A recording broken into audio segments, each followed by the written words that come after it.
The casserole dish was still warm in my hands when my daughter told me she'd already met with the realtor.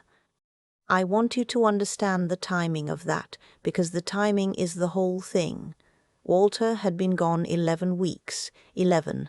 I was standing in my own kitchen, the kitchen where I'd raised 3 children and burned 1,000 dinners and danced with that man to the radio while the dishwater went cold. And I was holding a tuna noodle thing that our neighbor had dropped off, because people still bring you food when you're a widow. And Megan looked at me across the counter and said, "Mom, I think it's time we were realistic about the house." We were going to be realistic, as if the house were a problem the two of us had agreed to solve together. I set the dish down. I remember being very careful about it, the way you're careful when you don't trust your own hands. I'm 71 years old.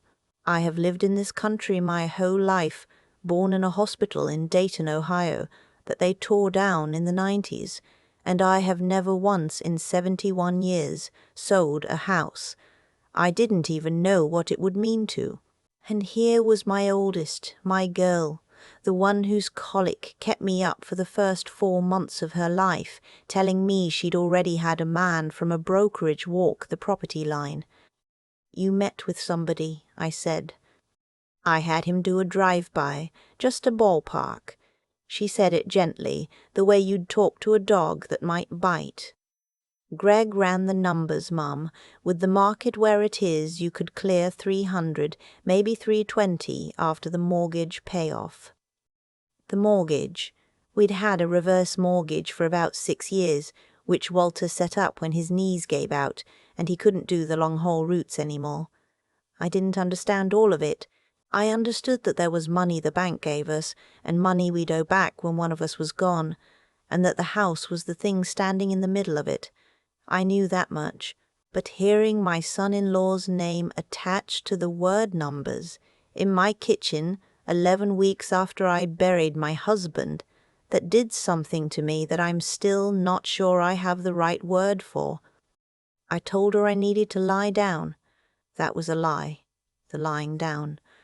What I needed was for her to leave so I could cry in a room where nobody would tell me to be realistic about it. Let me back up, because you can't understand the size of a betrayal until you know what it had to push through to land. Walter and I were married 46 years. We met at a roller rink in 1976, which is exactly as wholesome and as stupid as it sounds. He drove a truck for most of his working life, regional, then long haul, then back to regional when the kids came so he could be home weekends. I worked the front desk at a pediatric dentist's office for 22 years and never once made more than $19 an hour. We were not rich people. We were the kind of people who clipped coupons and reused the good wrapping paper and put a little into the church basket, even the months it pinched. But we bought this house in 1981. 3 bedrooms, 1.5 baths, a brick ranch on 1/3 of an acre, on a street where the trees have grown up tall enough now to meet over the road in summer. $38,000, which felt like a fortune and a sentence. We paid it off in 2007. I will never forget Walter standing on the front step waving the letter from the bank like it was a winning lottery ticket, and me crying into a dish towel because it meant nobody could ever take it from us. Then he took out the reverse mortgage in 2019, and I signed where they told me to, because that's what I'd always done, and I trusted that the man I'd loved since the Ford administration knew what he was doing. So when my daughter started talking about clearing 300,000, what she was really talking about was the only thing Walter and I ever managed to build. And what she didn't say out loud, what I didn't let myself hear for another few weeks, was the part where I wouldn't be in it. I have 3 children. I'll tell you about all of them because you can't pick the favorite until you've met the field. Megan is the oldest, 52 now. She's the one who organizes. Every family has one, the one who runs the group text, who books the restaurant, who knows everybody's flight times. She married Greg 26 years ago.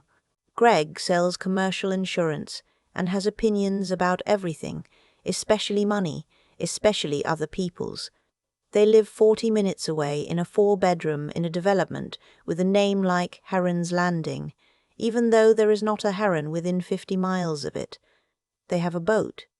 I have never seen them on the boat.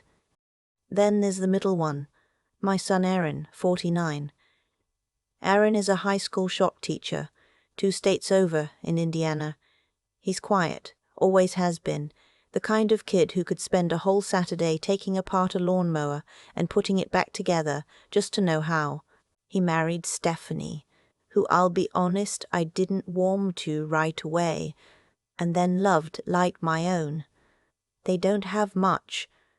Teacher's salary, 2 kids in braces, a furnace that died last January at the worst possible time. Aaron drove 11 hours through a snowstorm for Walter's funeral and stayed 4 days and rehung every closet door in this house because he noticed they were sticking and he couldn't sit still in his grief. And the baby, my youngest, Robin, 45. Robin and I have what you might politely call a complicated history. She left home at 18 and didn't really come back for 15 years. There were some bad years in there. Years I prayed through, years I won't put on the internet because they're hers to tell, not mine. She's been steady a long time now. Lives the closest, actually, about 15 minutes away in a little rented duplex, works nights at the hospital as a tech. We talk almost every day, but for a long time, in the family arithmetic, Robin was the one you worried about. And once you've been the one everybody worries about, it's hard to ever be counted on for anything, even when you've earned it 10 times over.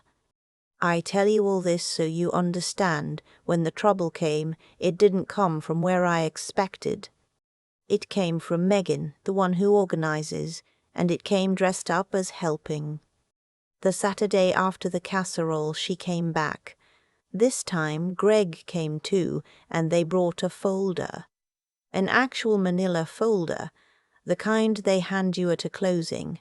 They sat me down at my own table and slid it across, and Greg started talking in that smooth, even voice he uses, the insurance voice, the voice that's already decided the conversation is going his way. The plan, as it turned out, was this. I would sell the house. The reverse mortgage would get paid off out of the proceeds. The remaining money, Greg figured around $280 after everything, would be preserved. That was his word, preserved, like I was a jar of jam. And I would move in with Megan and Greg into the bonus room over their garage, which they were generously willing to convert with a half bath, so I'd have my independence. It just makes sense, Mum, Megan said. The house is too much for you. The yard, the stairs to the basement, the driveway in winter. We worry about you out here alone. I sat there and I let them talk, and I want to tell you that part of me, a tired, grieving, 71-year-old part of me, almost said yes, because grief makes you stupid and small, because they were probably half right about the driveway, because for a second it sounded like being taken care of, and Lord, I was so tired of taking care of everything myself. And then Greg said the thing that woke me all the way up. He said, and honestly, the sooner we move on it, the better, because once the equity's liquid, we can get it working. There's no sense in it sitting in a house, depreciating when it could be in the market doing something. Working, doing something, in the market. I asked him very calmly whose money he was planning to put to work. There was a little pause, the kind of pause where everybody hears the floor creak. Yours, Mum, Megan said quickly. It's yours. Greg would he manages money, you know that. He does this for people. He'd keep it safe and growing so it's there for, for whatever you need. And then it's part of the estate, down the line. Down the line, the estate. I was sitting in my own kitchen and they were already talking about me like a will being read. I'm not a stupid woman. I never went to college, but I balanced a household budget on 2 modest incomes for 4 decades, and I never bounced a check in my life. and I understood, sitting there, exactly what was being offered to me. I would hand over the only thing I owned. It would go into accounts with my son-in-law's name somewhere on the paperwork. I would live in a room over their garage, dependent, grateful, quiet, and the money would be preserved and working until I died, at which point it would be sitting right there liquid in the exact spot where it was always meant to end up. I didn't say any of that. What I said was, "Let me think about it," and Megan smiled because to her that sounded like yes. That night I called Aaron in Indiana. I didn't tell him the whole thing. I'm ashamed of that now, but I'll be honest about it. I was testing the water. I said, kind of casual, that Megan thought I should sell the house and move closer to family. And there was this long quiet on the line, and then my son said, in that careful, slow way of his, "Mum, is this what you want, or is this what they want?" And I started to cry, right there on the phone, standing at the kitchen window, looking out at the bird feeder Walter filled every morning of his life, and I couldn't even answer him. The conflict, when it really broke, came at Thanksgiving. I have hosted Thanksgiving in this house for 39 years. I have a system. The turkey goes in at 6 in the morning. I do the same 5 sides my mother did, and her stuffing recipe, which is written on an index card so old it's gone the color of weak tea, and I will be buried with that card. Even the year my hip was bad, even the year Walter was in the hospital with the gallbladder, I hosted. It is the one day I am still entirely myself. This year Megan called in October and said, so brightly it set my teeth on edge, that maybe it would be easier if she hosted at her place. Take the pressure off me. I told her no thank you, I was hosting, same as always. She didn't push, but I heard it in her voice, the recalculation, the way you hear a salesman decide to come at you from a different door. They all came, Megan and Greg and their 2, who are grown now and barely look up from their phones. Aaron drove in from Indiana with Stephanie and their kids, and watching my son walk through my front door with a pie his wife had made, and a look of real gladness on his face, was the first good thing I'd felt since the funeral. And Robin came early to help me cook, the way she's done the last few years.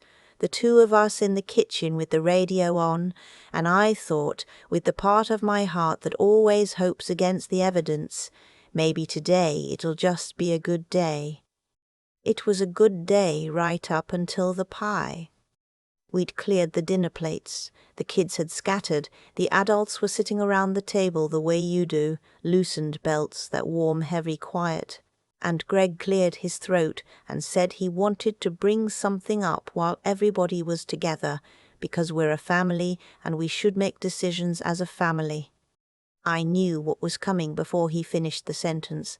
My stomach dropped the way it does on the first hill of a roller coaster. He brought the folder to Thanksgiving, to my Thanksgiving table over the bones of the turkey I'd been up since dawn cooking. My son-in-law laid out the manila folder and started explaining to the whole family the plan for selling my house, as if it were already decided, as if I were a problem the group had convened to manage. I watched Aaron's face go very still. I watched Stephanie put her hand on his arm, and I watched Robin, my Robin, the one everyone always worried about, set down her coffee cup very slowly and say, "Wait, hold on, whose idea was this?" Megan jumped in, smooth, organized. "We've all been worried about Mom out here alone."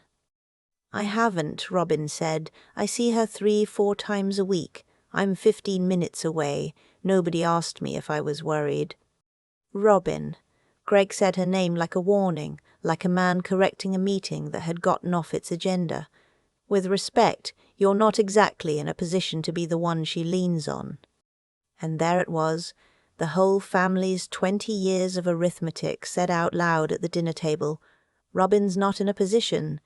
Robin, who'd been clean and steady and reliable for over a decade. Robin, who showed up. It didn't matter. To them, she was still the chapter you skipped. I watched my youngest daughter's face, and I saw the old shame go across it like a cloud, and I saw her decide whether to shrink the way she'd been trained to. And then I saw her decide not to. "You know what?" Robin said very quietly. "I think you should ask Mum what she wants, out loud, right now, in front of everybody, because I don't think anybody at this table has actually asked her." The room went so silent I could hear the furnace kick on. Megan turned to me with that gentle, managing face. "Mum, we just want what's best for you. Tell them you're open to it. And I want you to know that I sat there, 71 years old, in the chair I've sat in for 39 Thanksgivings, and for one more long second I almost did what I'd always done. I almost smoothed it over. I almost said something soft and agreeable to make the discomfort go away, because that is what I have done my entire life. I have managed everyone else's comfort at the cost of my own. My mother did it. Her mother did it. Her a long line of women who keep the peace by disappearing. And then I thought about Walter on the front step, waving that letter from the bank. Nobody can ever take it from us. I put both my hands flat on the table. "No," I said. Just that at first, just no, and the word felt so strange in my mouth, so unfamiliar, that I almost laughed. "No, I'm not selling the house. No, I'm not moving into a room over anybody's garage.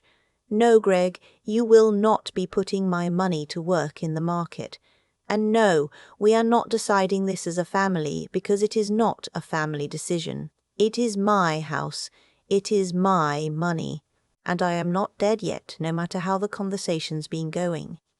Greg's face did a thing, a flush, then a tightening. "Now hold on, we're just trying to protect."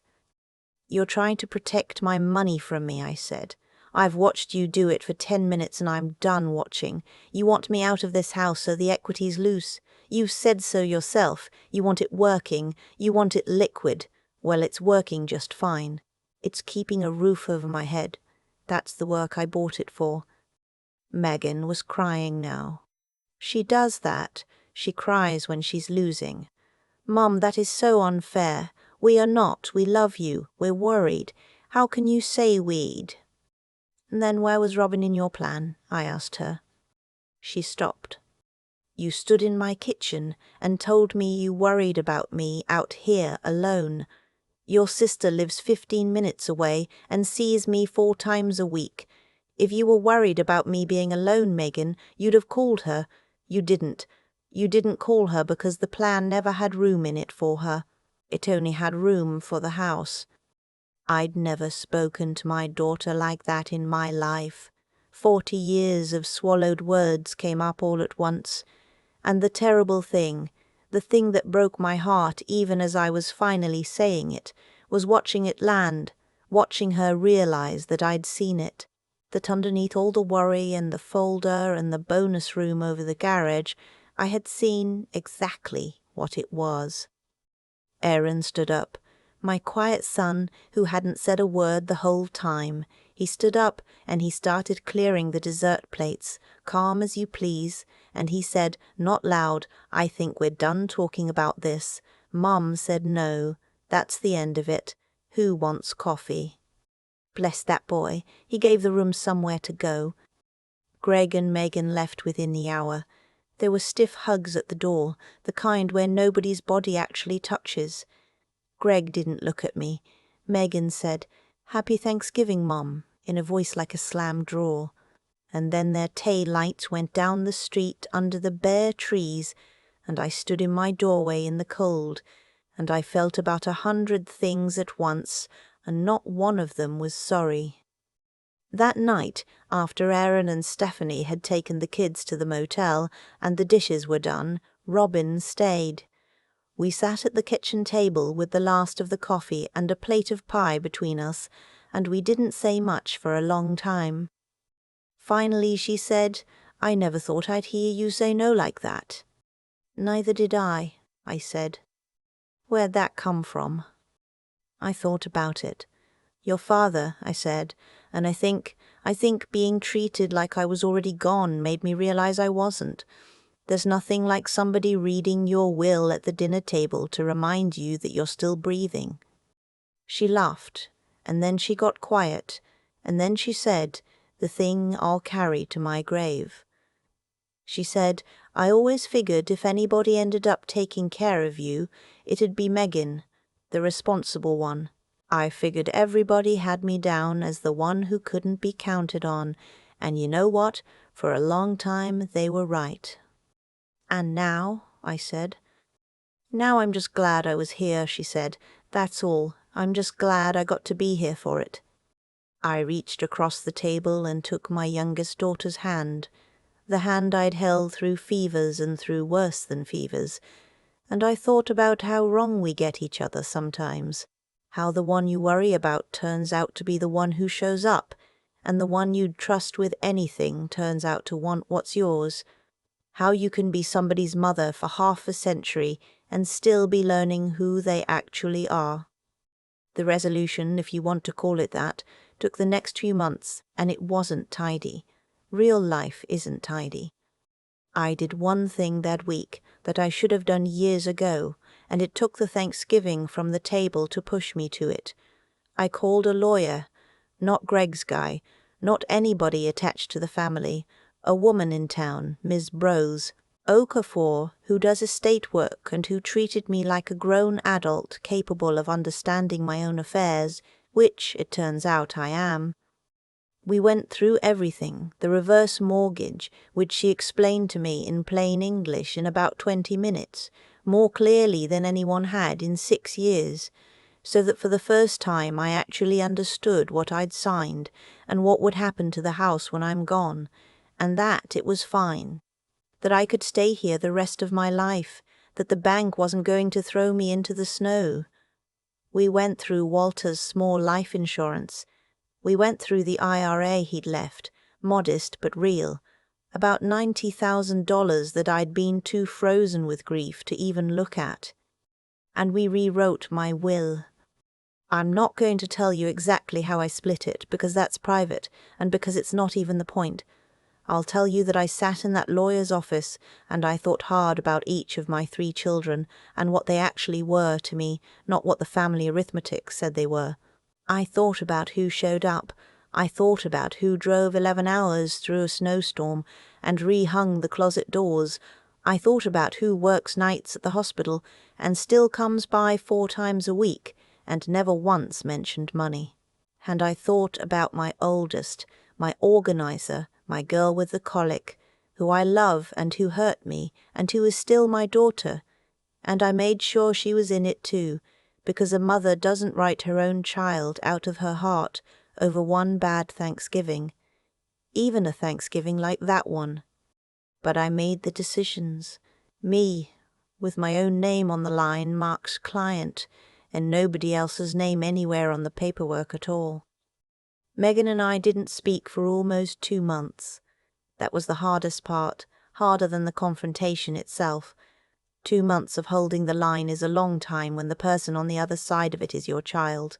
I picked up the phone a dozen times to call her and smooth it over and take it all back, because that old peacekeeping woman lives in me still, and she never fully dies. But I didn't call. I let her sit with it. She called me in January, cried on the phone, real crying this time, not the losing kind. She said Greg had pushed harder than she'd realized at the time, that she'd let him drive it, that somewhere in there it had stopped being about me and started being about a number on a spreadsheet, and she hated who she'd been at that table. I don't know how much of that is the whole truth. I know my daughter and I know she edits, but I also know that she came to me and that she said the words out loud, and that's more than most people in this world ever manage. I told her I forgave her, because I do. I told her she was always welcome in this house, the house I'm still living in, the house I'll keep living in, and I told her gently but plainly that we would not be discussing my finances again, not ever, that those were closed for good. And she said, "Okay." And we left it there, a little bruised, still standing. Greg and I are cordial. That's the word for it, cordial. He hasn't brought a folder to a holiday since. It's spring now. I'm telling you this from the same kitchen, the same window, looking out at the same bird feeder, which I fill every morning now myself, the way Walter used to. The cardinals come, and the chickadees, and a fat squirrel that I curse at through the glass and feed anyway. The driveway got me through one more winter. Aaron came up in February and we hired a neighbor kid to do the plowing, and that's working out just fine, thank you very much. No garage bedroom required. I am 71 years old. I have buried my husband. I have 3 children, all of whom I love unevenly and completely the way you do. And I learned something at that table over the turkey bones that I'm not sure I'd have learned any other way, so maybe I owe Greg a thank you note after all. Here it is, in case it's useful to you wherever you are. Being kind your whole life is not the same as being weak. You can be the woman who keeps the peace for 50 years and still, on the right day, at the right table, plant both hands flat and say no. The no doesn't undo the kindness, it protects it.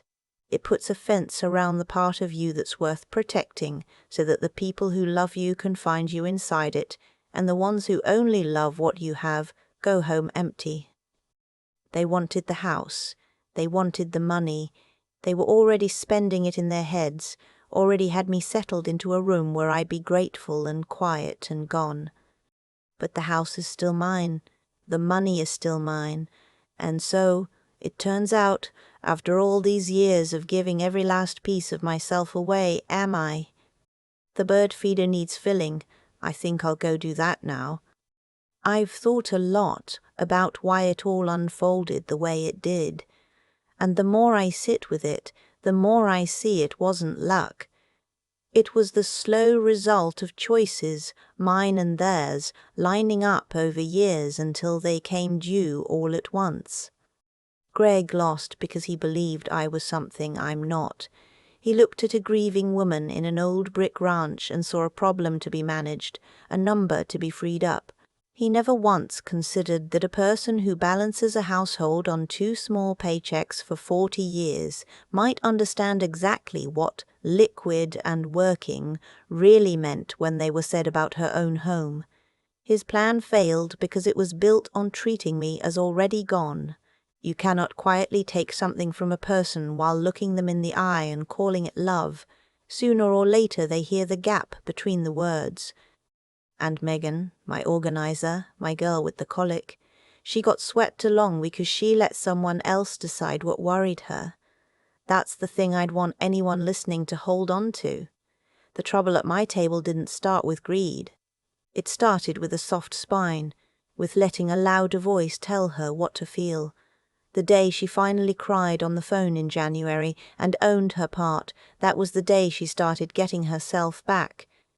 Robin won the only thing worth winning, and she didn't win it by being clever. She won it by showing up. 4 times a week, year after year, when nobody counted it and nobody thanked her. People had written her off as the one who couldn't be relied on, and she answered that not with arguments, but with showing up so many times that the truth eventually had no choice but to speak for itself at that table.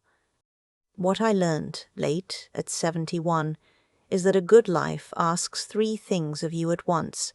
It asks you to stay honest, even when a softer lie would buy you peace, because the moment I refused to dress up that yes they wanted, everything finally got told the truth.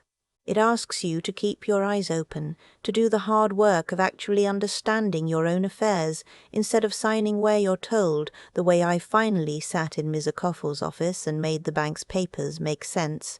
And it asks you for backbone, the plain, stubborn nerve to put both hands flat on a table you've set for 39 years, and say the one word everybody trained you never to say. Kindness was never my weakness. Going along was.